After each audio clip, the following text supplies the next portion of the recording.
Mame Mactar Gueye Jamra dafa wax ñaari wax yoo xam ni dama bëgg ñu ànd déglu ko ngeen wax ma ñaari wax yi ban moo ci nekk dëgg bu mënee yegg ca Mame Mactar Gueye Jamra itam mu yegg ca moom ngir mu wax ñu ñaari wax yii mu wax ban moo ci war a mën a nekk dëgg. ci sa micro natango Mass Mboup falaa leen ne je détiens une vidéo d'un médecin militaire qui est assermenté waaw mu wax ne kenn joxu ko ordre pour mu autopsier qui que ce soit waaye yàlla dogal na am na ay cadavres ay victimes de manifestation yoo xam ne dañ leen a boom ak arme à feu yoo xam ne corps yi jébbal nañ ko nee na le minimum moo doon ma extraire bal yi waaw fexe na ba dindi bal yi ci seen i yaram nee na moom na en tant que médecin militaire te nee na naataangoo médecin militaire yëpp a ngi koy dégg kenn du ko ci weddi xam nañ ne que les balles officielles utilisées par les forces de défense et de sécurité officielles sont normalisées moom la ñuy wax la fameuse norme ISO International System Organization monde bi yëpp ñoo tënku ci loolu mu di benn système boo xam ne bal bu duggee ci yaramu nit ba ñu génn ko boo xoolee numéro ak loupe numéro d'immatriculation biñ ci def au laser lañ koy bindee immédiatement di nga xam ndax mu ngi jógee ci mëq doomu police wala ci mëq doomu gendarmerie wala armée waaye nee na bal yi ma génn jógewul ci police jógewul ci armée jógewul ci gendarmerie loolu mat naa leeral. waaw jox naa benn copie vidéo bi le ministre de l'intérieur Antoine Diome jël naa copie vidéo bi jox ko le directeur général de la police nationale Seydou Bokar Yàgg Macky Sall itam yónnee naa ko ma ne ko lii nañ ko reeral parce que il y va de notre sécurité à tous kan moo tiré kan on doit le savoir. loolu mooy li Mame Mactar Gueye waxoon ci at yi weesu léegi nañuy déglu Mame Mactar Gueye en 2025 lan la wax. gendarme yi ma déggoon suba muy wax mu ne kon ñii dem ne dañuy taal ñun ñu jóg en tant que force de défense et de sécurité pour des raisons républicaines et de fidélité à la nation ñu jóg ne du fi amee ñii ne dina fi amee ñii ne leen autant vous tenez pour taal yii nga xam ne c'est des patrimoines communs autant ñu on tient à ce que doo leen ko taal. Oui. Alors il est évident que bu affrontement amee ki gën a néew doole mooy loru. Oui, ce n'est pas une manière de justifier les dizaines de morts loolu c'est condamnable à tout point de vue waaye ñoom c'est dans l'exercice de leur c'est les gendarmes qui parlent c'est dans l'exercice de leur activité de protection de la République ci la bakken yooyu rote te gënul kenn ñii dañu ne dañuy taal ñii ne du fi amee xeexoo am ay bakken rot waaw yow nga jóg nag mais da ngay def un toilettage de l'amnistie nga ne ña doon taal di lakk di sàcc comme que c'est pour des raisons politiciennes yéen defu leen dara set ngeen ba set wicc waaw kon léegi si c'est pas Jean c'est Paul kon léegi ñan la ñu singali léegi les forces de défense et de sécurité c'est ça qui est dangereux de deux choses l'une nañu bàyyi loi bi donte la ñun contesté nañ ko ba fi ñu suñu kattan yem. Mame Mactar Gueye Jamra damaa bëgg moom vidéo bi mën a yegg ci moom mu wax ñu la mu doon wax ne ab médecin militaire jox na ko ay preuves yi wane ne bal yi jógewul ci FDS yi ndax loola dafa nekkul dëgg wala daf koo gëmatul su fekkente ne lu mu gëm la kon soxlawul muy toog ci ay médias di wax naan ab ancien FDS nee na loi bi buñ ko dindee policiers yi la ñuy topp ndaxte policiers yi ñoo rey même Mame Mactar Gueye Jamra moo osé toog di répéter loolu bu répéter loolu rek moo dina kon lam doon wax naan yor na ko ci ay preuves yuy wane ne ñi faatu ay policiers reyuñ leen kon moom la mu doon wax est-ce que réellement dëgg la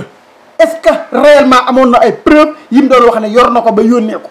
parce que bu fekkoonte ne moom loolu gëm na ko ne loolu dëgg la que ni jox nañ ko ay preuves yoo xam ne ab médecin militaire moo ko jox muy ay bal yu bàyyi ko ci nit yuñ faat waaye bal yooyu bañ ko xoolee gis nañ ne jógewul ci policier jógewul ci gendarme jógewul ci militaire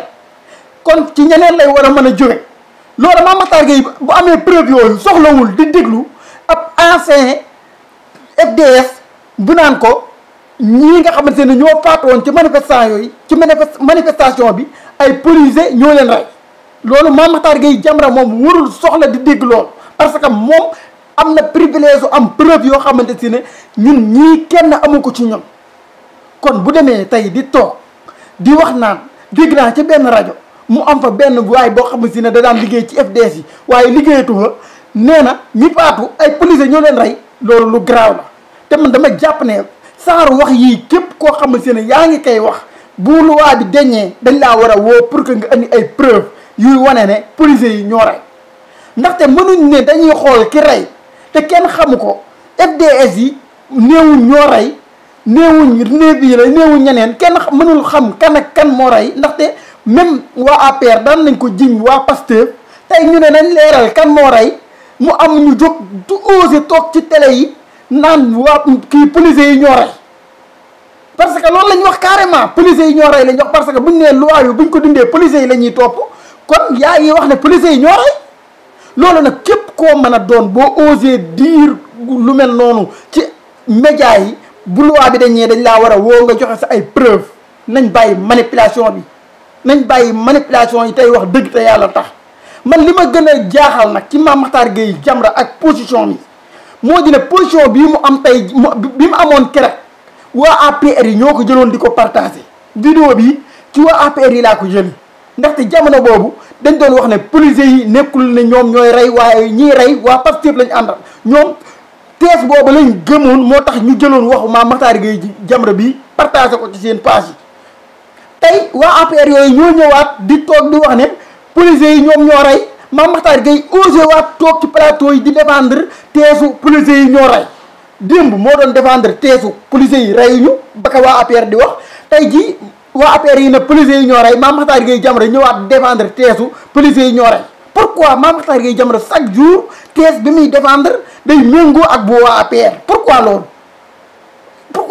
loolu tamit borom yi xel lañu dañuy xalaat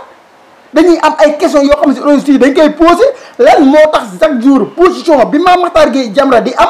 day méngoo ak position wu APR te man waa APR sax li ma leen mën a muñal ci ñoom ñu mën a toog wax ne policiers yi ñoo rey mënuma koo muñal ku mel ne Mame Mactar Gueye Jamra wala koo xam si ne yow da nga ne da ngaa neutre paraloo kenn ndaxte waa APR bu leen neexee wax loolu pour défendre bu leen neexee wax loolu pour xajamal loi bi ñu war a wootee ji assemblée nationale bu leen waxee neexee wax loolu pour jaxase Pastef ak citoyen sénégalais yi maanaam population bi waaye Mame Mactar Gueye Jamra mi wax ne moom parul fenn àndul ak kenn amul sañ-sañu démb mu jàkkaarloo ak sénégalais ne leen ab médecin militaire jox na ma ay preuve yuy wane ne bal yi yim génne ci ay corps policiers yi tiré wuñ ko gendarmerie tiré wu ko et kii militaire tiré wu ko daal di wax ne loola nañ ko leeral ci jamono booba nga xam ne waa APR yi dañoo gëmoon ne waa Pastef yi ñooy rey booba ñoom loolu lañ doon défendre tey jii waa APR yi ne policiers yi ñooy rey Mame Mactar Gueye Jamra génn di ñuy wax ay waxi dégg naa ci benn rajo benn police ancien policier naan fa buñ kii kéewee loi bi policiers yi la ñuy topp ndaxte policiers yi ñoo rey ça c'est extrêmement grave lu grave la Mame Mactar soxla nañ sa tontu nag soxla nañ ay leeral de yu bàyyi ko ci yow ci ñaari position yi nga amoon démb ak tey lan moo tax position yi wuute